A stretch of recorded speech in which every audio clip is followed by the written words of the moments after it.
नरेंद्र मोदी आजकल भारत के हमारे फजीलतुल शेख बने हुए हैं और ये बता रहे हैं कि अगर कोई मुसलमान होता है तो उसको 5 साल तक वो वफ़ को नहीं दे सकता है।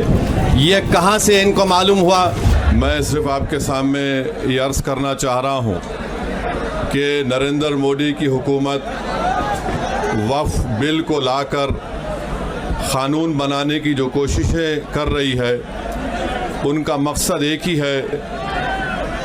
वज़ीर आज़म का मकसद एक ही है कि मस्जिद और मंदिर के नाम पर आवाम हमेशा लड़ते रहे और उस बिल का मकसद ये नहीं है कि वफ़ की जायदादों को मजबूत किया जाए। आप ख़ुद अंदाज़ा लगाइए कि हिंदू धर्म के एक बहुत बड़े ज्यूरिस्ट हैं B.K. मुखर्जी की किताब में लिखा गया कि हिंदू धर्म में बाय कस्टम बाय यूसेज वो मंदिर की जायदाद बन सकती है।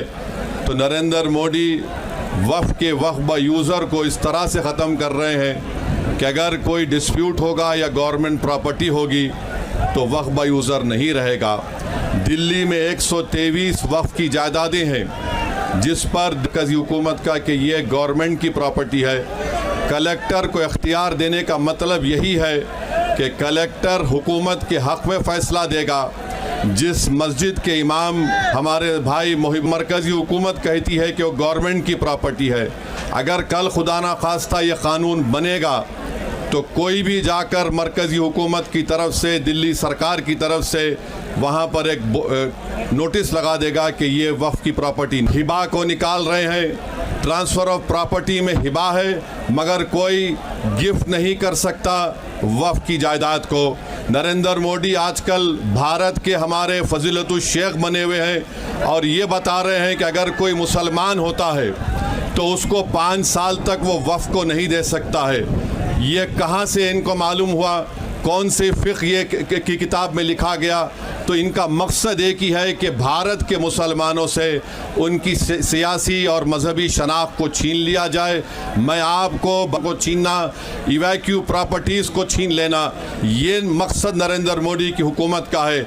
और हम कॉशन कर रहे हैं चंद्रबाबू नायडू को, हमारे पासवान साहब को और नीतीश कुमार कायम रहेगी। अगर आप इस वक्त नाजुक वक्त में इस बिल की तायीद करेंगे तो आपको मुसलमान कभी नहीं माफ़ करेगा, क्योंकि आपकी तायीद की वजह से ये बिल क़ानून बनेगा। इसलिए हम उनसे भी कह रहे हैं कि आप इस गैर अनकॉन्स्टिट्यूशनल बिल की तायीद मत करिए।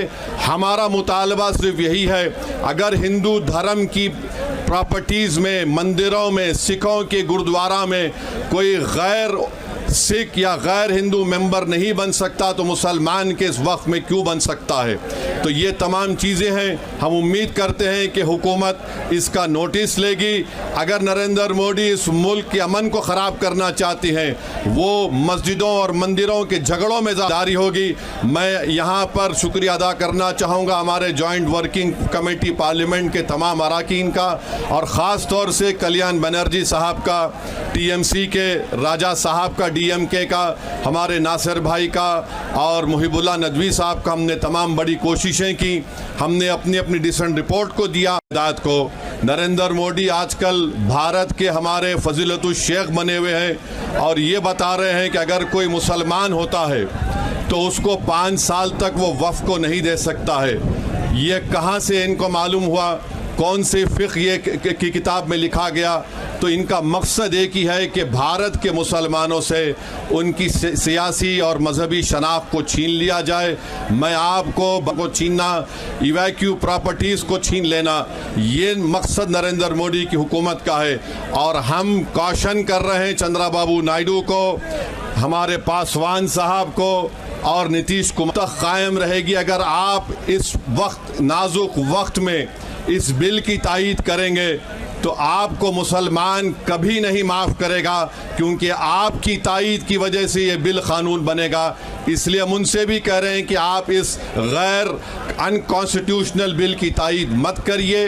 हमारा मुतालबा सिर्फ यही है, अगर हिंदू धर्म की प्रॉपर्टीज़ में, मंदिरों में, सिखों के गुरुद्वारा में कोई गैर सिख या गैर हिंदू मेंबर नहीं बन सकता तो मुसलमान के इस वक्फ में क्यों बन सकता है।